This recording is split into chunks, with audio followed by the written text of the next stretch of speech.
Ebya Lwasa ne Exwe Nash Grow bituuse ku poliisi era we twogereranga Nash Grow yeewera okusiba Lwasa okumuteekayo munda ku ebyo byonna byazzenga amukola. Tujjukire nti nno Nash Grow ono yali ayagaddeko ku Lwasa era omukwano gwabwe gwali gwakatijjo nnyo, baatenkera nnyo ku mitimbagano nga Lwasa atulaga era atukakasa nti nno Nash Grow ye mukazi yekka gwasembyeyo okwagala.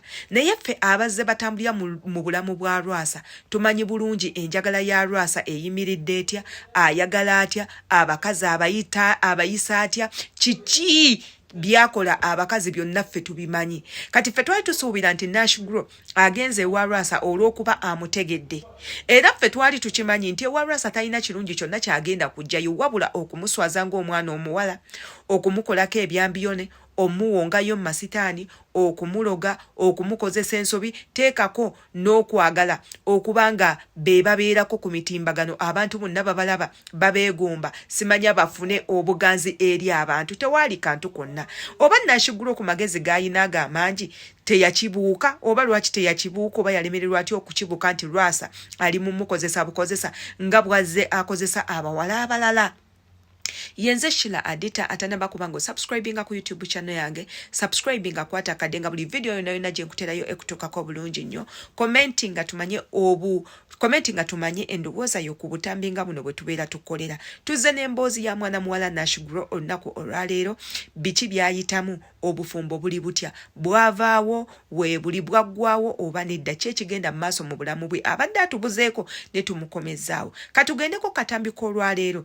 Ebikonde bye beekubye ne Lwasa olunaku olwaleero ebiyinza n'okuleetera Lwasa okugenda mu kkomera essaawa yonna, ebbanga yonna, obudde bwonna, ate era tubeere nga tukomawo. Yandogana nsiranya emmotoka zonna nezeetundako buli kyenalina sikyalina kyabugaga kyonna ntambuza bigere nga nkoko nga nejjanja omanyi sente ze nejjanja ekintu kye yali antaddeko nga n'omusajja bajjana ne bakaka omusajja ekintu kimugoba nyiwe nalwana okulaba nga nziramu nfuuka omuntu n'enkogga n'embeera ng'embwa omanyi amasabo ge natuukamu okwevumula nawona obulamu bwange ndi mukubuza sikyakola bizinesi zonna zaago omusajja yansiraanya oyo n'ensigaza bulamu nga bwegala nti osigaza obulamu tandika obulamu kasita obulamu bwe buli omusajja nnemeddeko nze uwe namulabira nga ngula emmere ne musangula n'amazimma matako saavayo yadde n'ebiri okujjako kola lwaki lwaki omusajja atandeka ejjo yasiibye akuba amasimu ate akyusa ennamba paka ate kana akasimu kapya nakagula sima esimu ye bwe yayise mwola namu blocking. Byebyo nno ebiri ewa mwana muwala Nash Grow bwe batyo we bejjeewo ne bbaawe Lwasa.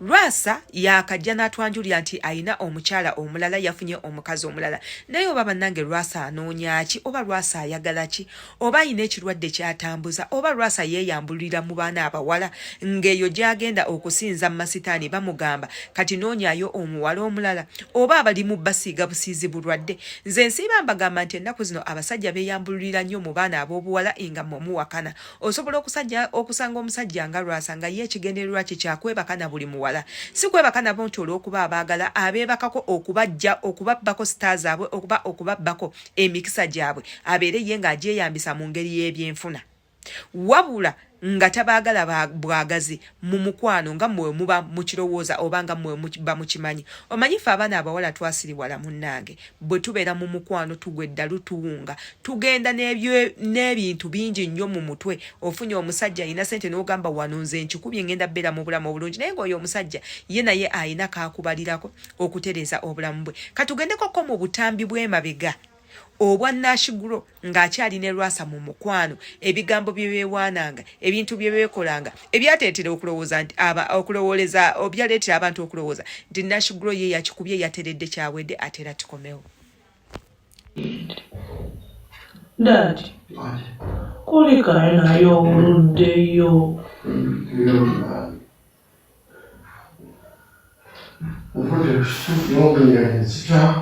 Nogenda akacaayi.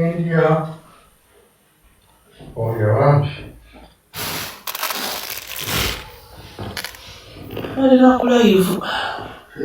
Mandela kulai. Era maaso. Dani ngiddeko gwe. Kati vaako. Ngiteeka ngitwala etofaayo. Omulabi? Mulenzi wange mulabi? Nina omulenzi mumulabye? Handsome. Hot like cocoa. Cellulose, mumulabye cellulose? I love you. Kangende nebake. Sente mwazisasudde mukomera mazima badi abalungi mutwesonyiwe musinikira mulyaga nnyo nyinza okubavumavuma kati mwena.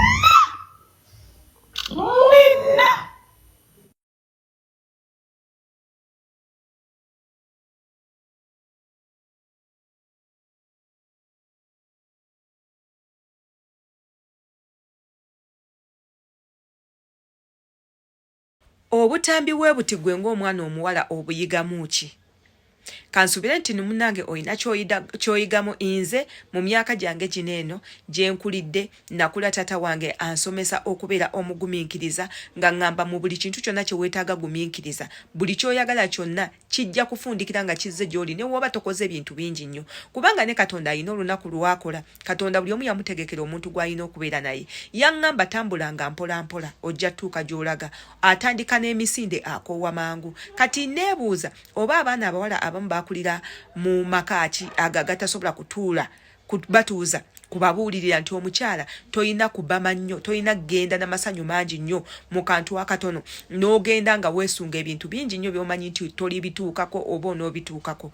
Abasajja bano abagagga batukozesa nnyo ensobi, bajja ewaffe olw'okuba batusanga n'enjala. Buli muwala ekirooto ky'omwana omuwala kubeerako na bintu birungi kuba bye twegomba. Kati bo bajja n'ebyo ebintu ebirungi ne batubuzaabuza ne bazanyira ku bwongo bwaffe ne batandika otukozesa bye baagala otukozesa, ne batukozesa ensobi, ne batukozesa buli kimu ekiweebuula ekiswaza. Lwasa oyo yafulumyako ku butambi bwa Diana Nabatanzi. Lwasa n'alemera ku Diana Nabatanzi n'amuswaza ebitimba byonna. Buli nga waatuula ayogera ku Diana Nabatanzi, ayogera buli kintu kyonna ky'omanyi. Naye ate jjukira Lwasa muntu mukulu, omusajja omukulu, ayina abaana, ayina ku bakazi.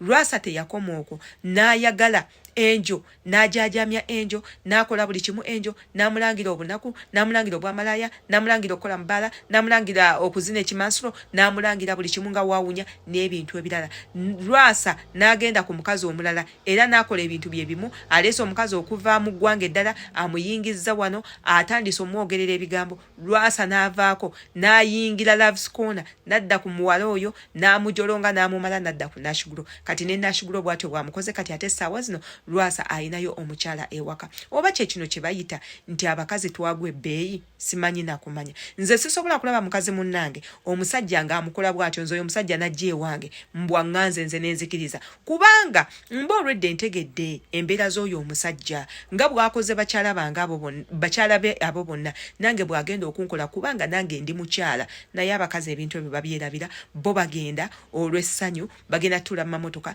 babateeke mu maaso, babavuge, babayooyoote, babateeke mu mawulire, baboogerereko ebigambo, babawaana okuwooma, babawaana obbeera n'amazzi, babawaana okukaaba obulungi mu buliri, babawaana okufunza n'ebintu ebirala. Kumbe ebibeera tebiriiyo. Bulamu bwo gwo bw'oli mu kujaajamya, bulamu bwo bw'oli mu kuwaayo, babuzanyise. Eno omusajja akuwongeyo, akolereko amasitaani, akujooge, aleete obulwadde, obujje eno n'eri. Igwe otudde olw'okuba obala ssente. Lwaki oba tofuluma n'ova mu bulamu obwo n'oyingira mu ddembe lyo ng'omukyala nga w'olindirako awo Katonda akuyambe akukwase omuntu omutuufu? Yenze Sheila Adita, twesange mu comment section. Ki ky'olowooza ku Nashigulo n'omwami we Lwasa? Twesange mu comment.